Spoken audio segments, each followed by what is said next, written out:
What's up YouTube? My name's Joel from Easy Engineering. Welcome back to another video. So this week I'm going to be talking about creating some funky bass lines using a square wave sound bass synth. Anyway, a few weeks ago someone asked me to try and recreate the bass of an incredible track by Kobe and Libra, Above the Stars. Now this is the track over here. Oh, this is the bass I'm talking about here.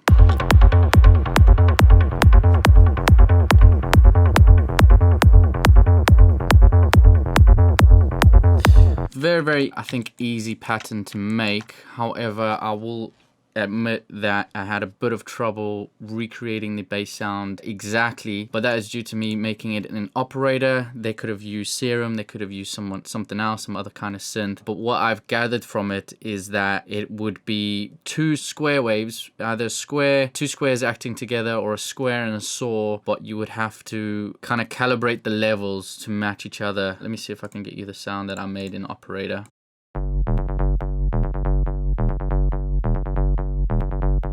So that's the sound there.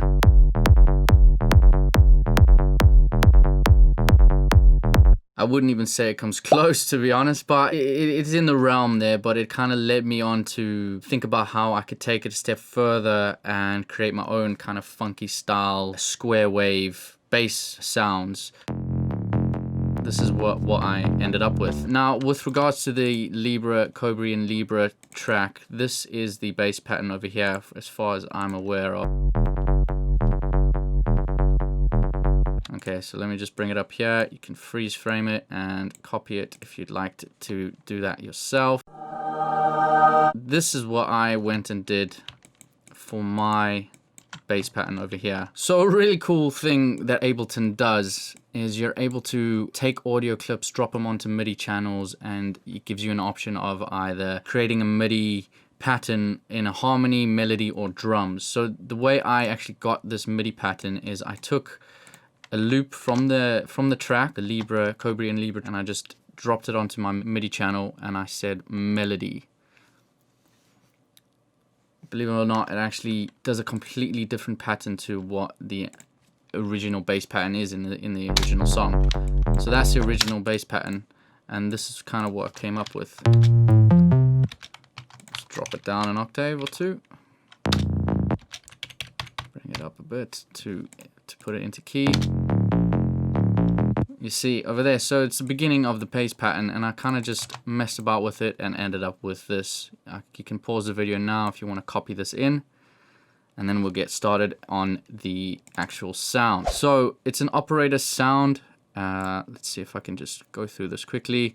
And I've got 3 oscillators open. You can get rid of the sine wave if your low end is clashing with your kick, but I don't know, I kind of just put it in just to bring the low end up a little bit, because I think this kick that I'm using over here is it's quite clicky, and the punch is in the kick. It's very difficult I had trouble getting the kick and bass to gel together. But anyway, I have a square and a saw 64, not a saw D, a saw 64. It's just the harmonics were working well together. I've got the course up to 2 on both, and I've got the levels, just like I said before, calibrate the levels to what the sound you're going for. And then I have a filter on the low pass filter, 12 dB cut, decay at 730 milliseconds, sustain at 5.5.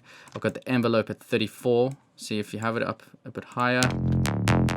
It's a bit too clicky. So you got that nice, it just kind of hits the frequency envelope to the degree that I want it at. I've got the sine shaper at the -4 dB, and the frequency is sitting at 119. I've got an OSR, but I haven't put the filter drive on. And the cool thing about this sound is I've actually gone and added an LFO just to add a little bit of vibrato, in a sense, to the notes. But I've got to add a 25% amount, and I've got it set to a rate of 1/8, and it's a triangle waveform. And that's pretty much for the sound with an operator. Remember, you can actually download this sound if you sign up to the Patreon page, so make sure you sign up to that and support the channel. Thank you very much. Next, I've got my glue compressor on, -4 dB threshold, 3 millisecond attack. I could probably, yeah, I think that's about right, to be fair. I mean, I was thinking maybe you can have it at a 0.3. but between these three maybe, depending on what works and what doesn't, right? And I've got a short release because obviously these are long notes, so that's why I've got at a medium attack. Anyway, moving on, I've got makeup at 2 dB.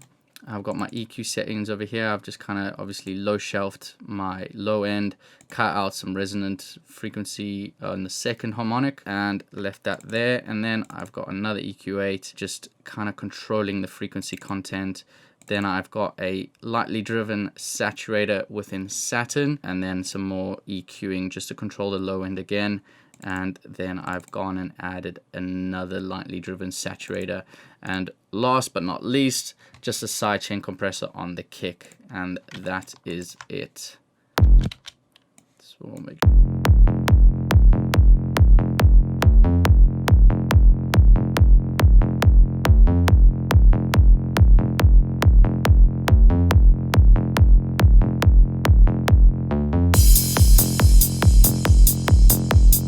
very cool. I dig it. I dig it a lot. Obviously used in a lot more full-on than your dark nighttime psytrance type styles. But I think the key takeaway of this tutorial is get creative with your your oscillator, sorry, and don't be afraid to mess about. Obviously, I've got my sine wave just to obviously add in that low. It's acting as a sub oscillator in a sense. And yeah, remember with these kind of sounds, I think it's, especially in bass, it's what waveform you choose, and I think it's massively focused on your saturation. I think depending on your saturation will have a massive impact on the overall sound or the end result that you're going for. So be sure to mess around within your saturator. I've been doing that a lot more recently, but I think these presets in Saturn are very, very handy, and you can kind of start with them and then mess around, and then obviously take your kick, take your bass, play them together and just see what works, see what doesn't, and you want to try and get that kick and bass to gel very nicely. But yeah, use your square wave as your primary oscillator, I guess you can call it. Your saw wave is kind of adding a little bit more grittiness, a bit more of that, you know, typical psytrance wave sound, and obviously a sub oscillator just to kind of control the low end. And there you go. So make sure you sign up to the Patreon to download this and have a go at it and see what you can get from it. Remember that little technique: drag some audio clips into a MIDI track, select melody or harmony and see what kind of patterns it creates, and then mess about from there, and then you should be good to go. So anyway, I'm going to leave the video there. Thank you very much for watching. I hope it answered your question. Thanks so much for the request. Sorry I couldn't really get the sound exactly, but I hope it gets you a better idea of how they got to that sound, how Kobe and Libra got to their little bass sound over there. Anyway, thank you very much for watching. Leave a like, comment down below if you enjoyed this. Hit that subscribe button and that little bell button on the side to get a notification when I release another video. Thank you very much for watching, and see you guys soon.